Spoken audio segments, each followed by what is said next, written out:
আমি বললাম, কি বিষয়টা যে তোর খারাপ লাগলো? মারিয়া বলল, আমি তো ভেবেছিলাম সুমাইয়া ম্যামকে পটাতে খুব কষ্ট হবে। তোরে আমি সাহায্য করব আর তুই আমি মিলে ম্যামকে পটাবো, কিন্তু দেখ কিছুই করা লাগলো না, ওরা তোকে এভাবেই মেনে নিল। আমি বললাম, হ্যাঁ, খুব ভালো হয়েছে। আরেকটা জিনিস খেয়াল করলি, আঙ্কেল কিন্তু খুবই ভালো মানুষ, ওনার মনের ভিতর কোনো হিংসা নাই। মারিয়া বলল, হ্যাঁ, তোর শ্বশুরবাড়ির সবাই খুব ভালো। আমি বললাম, হ্যাঁ, আমার শ্বশুরবাড়ি আর তোর বুঝি কিছু লাগে না? মারিয়া বলল, আরে আমি তো শুধু ম্যামের সাথে কাজ করি। আমি বললাম, তাহলে তোর ম্যাম আমার কি হয় শালি? মারিয়া বলল, সেটা যাই হোক, তবে আমার একটা ইচ্ছা পূরণ হলো না রে রেদওয়ান। আমি বললাম, কি সেটা, যেটা তোর ইচ্ছে? মারিয়া বলল, কত ইচ্ছে ছিল আমরা সুমাইয়া ম্যামের জন্য তৃতীয় বিশ্বযুদ্ধ করব, কিন্তু তার হলো না। আমি বললাম, তোর শখ তো দেখি অনেক রে। মারিয়া বলল, তুই বেটা জানিস, তৃতীয় বিশ্বযুদ্ধ হলে সবাই বলতো যে ভালোবাসার জন্য একটা ছেলে একটা মেয়ের জন্য তৃতীয় বিশ্বযুদ্ধ করেছে, আর তুই আর আমি খুব নামকরা হয়ে যেতাম, কিন্তু আফসোস সেটার এখন সম্ভব না। আমি বললাম, তোর মাথায় শুধু আছে কি জানিস, গোবর, আর কিছু নাই। আমাকে মারার চিন্তা খুব ভালো করে করতে পারিস। মারিয়া বলল, আচ্ছা এখন তো তুই আর কাজ করতে পারবি না, তোর প্ল্যানটা কি, কি করতে চাস তুই এখন? আমি বললাম, আমার কথাগুলো মনোযোগ দিয়ে শুন। মারিয়া বলল, হ্যাঁ বল। আমি বললাম, তুই শুধু ম্যামকে ভালো করে দেখাশোনা করবি, যেন আমার বউয়ের কোনো ক্ষতি কেউ করতে না পারে। মারিয়া বলল, এই পর্যন্তই? আমি বললাম, হ্যাঁ, বর্তমানে এই পর্যন্তই, আর বাকি বিষয়টা আমি দেখব, সেটা নিয়ে তোর চিন্তা করতে হবে না। মারিয়া বলল, হ্যাঁ বুঝলাম, মনে কর আমি ম্যামের সাথে থাকলে ম্যামকে কেউ কিচ্ছু করতে পারবে না। আমি বললাম, এই কথাটা যেন মনে থাকে, আর একটা কথা মনে রাখিস, সুমাইয়া কিন্তু তোর ম্যাম হলেও এখন কিন্তু বর্তমানে সে আমার বউ। সো খুব ভালো করে খেয়াল রাখবি। মারিয়া বলল, এখনো বিয়েটা করিস নাই, এখন আবার বউ বলিস? আমি বললাম, হ্যাঁ, বিয়ে করি নাই তো কি হয়েছে, বিয়ে তো করবই। মারিয়া বলল, আচ্ছা সুমাইয়াকে ম্যাম বলবো নাকি ভাবি বলবো? আমি বললাম, কেন রে, আমি কি তোর ভাই হই? এমনিই এক বোনের জ্বালায় বাঁচি না। মারিয়া বলল, আমি যা খুশি তাই ডাকতে পারবো, তোর কি? হ্যাঁ। আমি বললাম, আরে না, আমার আবার কি? মারিয়া বলল, আচ্ছা আমি যাই রে, দেখি ম্যাম কি করছে। আমি বললাম, যা, আর সুমাইয়ার খেয়াল রাখবি কিন্তু। মারিয়া চলে গেল। কিছুক্ষণ বসে থাকার পর দেখি ফোনটা বাজছে। ফোনটা রিসিভ করে আমি বললাম, ফাহিম কেমন আছিস? ফাহিম বলল, বন্ধু, আমার সবকিছু শেষ হয়ে গেল রে। আমি বললাম, আরে তোর আবার কি শেষ হয়ে গেল, বলবি তো? ফাহিম বলল, বন্ধু, আমার মা বিয়ে দেওয়ার জন্য মেয়ে দেখছে, আমি তো সাদিয়াকে ছাড়া বাঁচতে পারবো না। আমি বললাম, এই সাদিয়াটা আবার কে? ফাহিম বলল, ধুর শালা, তোরে বলেছিলাম না একটা মেয়েকে আমার জন্য পটিয়ে দিতে, ভুলে গেছিস? আমি বললাম, ও হ্যাঁ, মনে পড়েছে বন্ধু, এখন কি হয়েছে ঘটনাটা খুলে বল। ফাহিম বলল, আমি বাড়িতে এসে ভালো একটা কাজ পেয়েছি, বেতনও ভালো দেয়, কিন্তু কয়েকদিন যেতে না যেতেই বাবা আর মা মিলে আমার জন্য পাত্রী দেখা শুরু করেছে। আমি এই বিয়ে করতে চাই না, আমি শুধু সাদিয়াকেই চাই। আমি বললাম, আরে বন্ধু, তুই যে সাদিয়াকে না নাদিয়াকে চাস, ওই মেয়েরও তো তোকে চাইতে হবে, তাই না? ফাহিম বলল, আমার মনে হয় কি জানিস, সাদিয়াও আমাকে ভালোবাসে, কিন্তু বলতে পারে না। আমি দেখেছি ও আমার দিকে আড়াল চোখে তাকায়। আমি বললাম, বাড়িতে যাওয়ার আগে প্রপোজটা করে যেতি। ফাহিম বলল, আমি কি জানতাম আম্মু আমার জন্য মেয়ে দেখবে? আমি বললাম, তুই এক কাজ কর, 1-2 মাস তোর বাবা মাকে বুঝিয়ে রাখ, পরে আমি আসছি, আর তোর সাদিয়ার ফোন নাম্বারটা আমাকে দে। তুই কি ওর ঠিকানা জানিস? ফাহিম বলল, কিচ্ছু জানি না রে দোস্ত, শুধু ফোনে একটা পিক আছে, লুকিয়ে তুলেছিলাম। আমি বললাম, আচ্ছা, আমার ফোনে পিকটা দিয়ে দিস, আর বাকি বিষয়টা আমি দেখব। আর তোর মা বাবাকে বলবি আমি 2 মাস পরে বিয়ে করব। আমি আসতে পারতাম এখনই, কিন্তু হাতে ব্যথা পেয়ে গেছি, ভালো হতে একটু সময় লাগবে। ফাহিম বলল, আচ্ছা সমস্যা নাই, আম্মুকে বলে রাজি করিয়ে নেব, তুই একটু আমার বিষয়টা দেখিস। আর তোর হাতে কি হয়েছে রে? আমি বললাম, পরে তোকে সব বলবো নে। ফাহিম বলল, আচ্ছা বন্ধু, তোর খবর কি? আমি বললাম, অনেক ভালো, তবে আমি যাকে ভালোবাসি তাকেই পেয়েছি। ফাহিম বলল, কাকে তুই ভালোবাসলি, বললি না তো আমাকে। আমি বললাম, কাকে ভালোবাসি এটা শুনলে তুই হার্ট অ্যাটাক করতে পারিস, তাই বলবো না, তোকে একবারে আমার বিয়েতে দাওয়াত দেব। ফাহিম বলল, তাহলে তো খুব ভালো হয়, তোর একটা বিয়ে খেতে পারবো। আমি বললাম, হ্যাঁ, সেটা অনেক দেরি। ফাহিমের সাথে কিছুক্ষণ কথা বলে ফোন রেখে দিলাম। এভাবেই 20 দিনের মতো চলে গেল। তবে মেয়র আর তার ছেলে এখন কিছুই করছে না, তবে এটা বুঝলাম ওরা সুযোগ বুঝে কাজ করবে। সকালে রুমে বসে বসে ভাবছি, আমার ওপর যে এত দায়িত্ব, আমি যদি এখানে বসে থাকি তাহলে তো সব শেষ, আমাকে এক হাত দিয়েই সবকিছু করতে হবে। কোথা থেকে যে শুরু করব, বুদ্ধি পেয়েছি, ওদের দিয়েই ওদের মারবো। কথায় আছে না, কাটা দিয়ে কাটা তুলতে হয়, আমিও এখন ঠিক এটাই করব। রুম থেকে বাইর হতেই আম্মু বলল, কই যা, আয় এখানে আয়, বস। আমি বললাম, হ্যাঁ আম্মু বলো।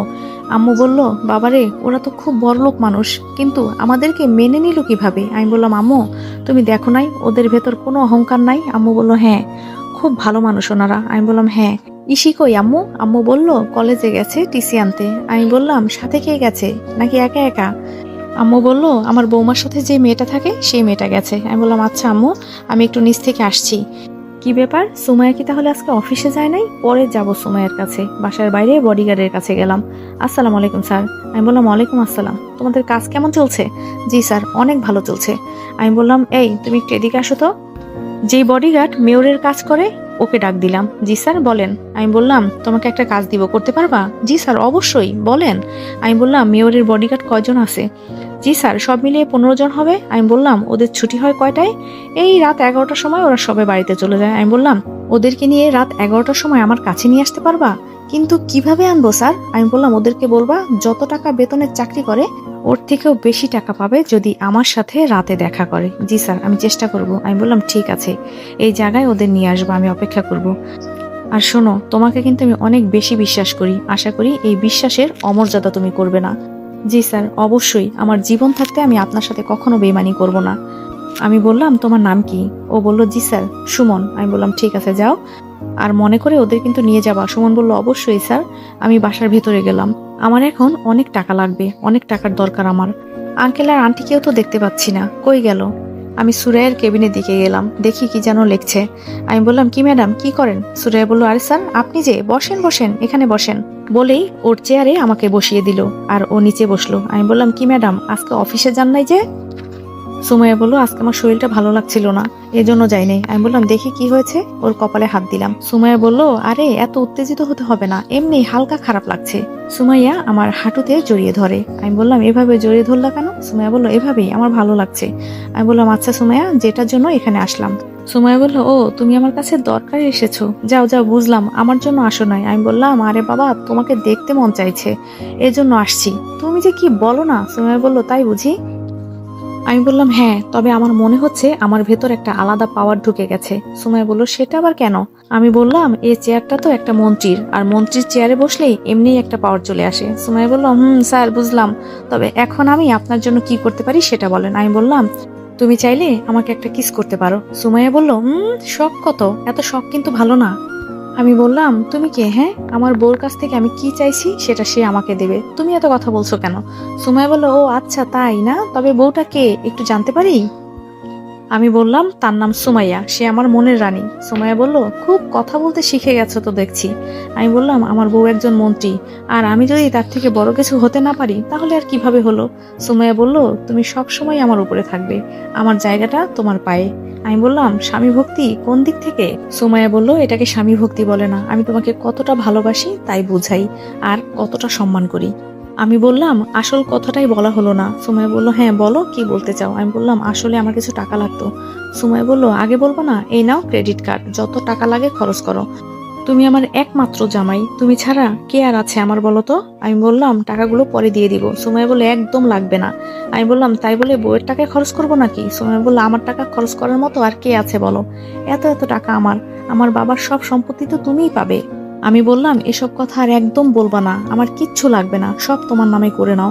আর এই বিষয়ে যদি আর একটা কথা বলো তাহলে আর আমি তোমার সাথে কথা বলবো না। সুমাইয়া বলল আচ্ছা বাবা সরি সরি। আমি বললাম হ্যাঁ ঠিক আছে, এখন যাও একটা কেচি নিয়ে এসো।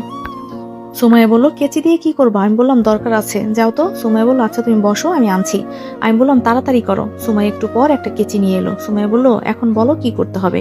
আমি বললাম হাতের ব্যান্ডেজগুলো কাটো। সুমাইয়া বলল এই তোমার মাথা খারাপ হয়ে গেছে নাকি? এখনো ভালো করে 1 মাসও হয় নাই, এর মধ্যে তুমি কেটে ফেলবা? আমি বললাম আরে সমস্যা হবে না, তুমি কাটো তো। সুমাইয়া বলল আচ্ছা। আস্তে আস্তে সব ব্যান্ডেজ কেটে ফেললো, তবে হাতটা এখন একটু হালকা মনে হচ্ছে, আর আগে মনে হচ্ছিল কে জানি পাথর রেখেছে, তবে হাতটা একটু একটু নাড়াতে পারছি। সুমাইয়া বলল এখন কেমন লাগছে? আমি বললাম অনেকটাই ভালো, তোমার জড়িয়ে ধরার মতো শক্তি আছে হাতে। সুমাইয়া বলল ভালো হতে না হতে এসব কথা বলা শুরু হয়ে গেছে তাই না? আমি বললাম অনেক দিন তোমাকে জড়িয়ে ধরি না, হাতের চিন্তা বাদ দাও, এমনিই ভালো হয়ে যাবে। সুমাইয়া বলল চুপ করো তো, মুখ দিয়ে যা আসছে তাই বলছো, এখন আসো আমার সাথে। আমি বললাম কই যাবা? সুমাইয়া বলল দেখতে থাকো। সুমাইয়ের সাথে ওই রুমে যেতেই সুমাইয়া আমাকে বাথরুমে নিয়ে ঢুকে গেল। আমি বললাম কি ব্যাপার, আমাকে এখানে কেন নিয়ে আসছো? সুমাইয়া বলল তোমাকে আমি এখন নিজ হাতে গোসল করিয়ে দিব। আমি বললাম প্লিজ এমন করো না, আমাদের এখনো বিয়ে হয়নি। সুমাইয়া বলল বিয়ে হয়নি তো কি হয়েছে? সুমাইয়া বলল বিয়ে হয় নাই তো কি হয়েছে, আমার স্বামীকে আমি নিজ হাতে গোসল করিয়ে দেব, তাতে কার কি? হ্যাঁ। আমি বললাম কে তোমার স্বামী? হ্যাঁ। সুমাইয়া বলল কেন তুমি? আমি বললাম আমাদের তো বিয়েই হয় নাই, তার আগেই তুমি স্বামী ডাক শুরু করলা। সুমাইয়া বলল বিয়ে হয় নাই তো কি হয়েছে, একদিন তো হবেই, আমার বাবুর উপর আমার বুঝি কোনো দায়িত্ব নেই না? আমি বললাম দেখো এসব বাবু শোনা তামাহির আমার একদম ভালো লাগে না, আমার মোটেই পছন্দ না। সুমাইয়া হাসে, তোমার পছন্দ না তো আমার কি? আমি বললাম, তোমার সাথে আমি এত কথা বলতে পারবো না। সুমাইয়া বলল, তাহলে এতক্ষণে বুঝলা? সুমাইয়া আমাকে গোসল করিয়ে দিতে লাগলো। গোসল শেষ করে দাঁড়িয়ে আছে। আমি বললাম, এখন কাপড় চেঞ্জ করবো কিভাবে? আমার কাপড় তো সব আমার রুমে। সুমাইয়া বলল, তোমাকে কাপড় চেঞ্জ করতে হবে না। আমি বললাম, তাহলে কি আমি ভিজা কাপড়ে দাঁড়িয়ে থাকবো এখানে? সুমাইয়া বলল, আমি কি তোমাকে দাঁড়িয়ে থাকতে বলেছি? আমি বললাম, ভাইরে এত কথা না বলে আমার কাপড়গুলো আমার রুম থেকে নিয়ে আসো।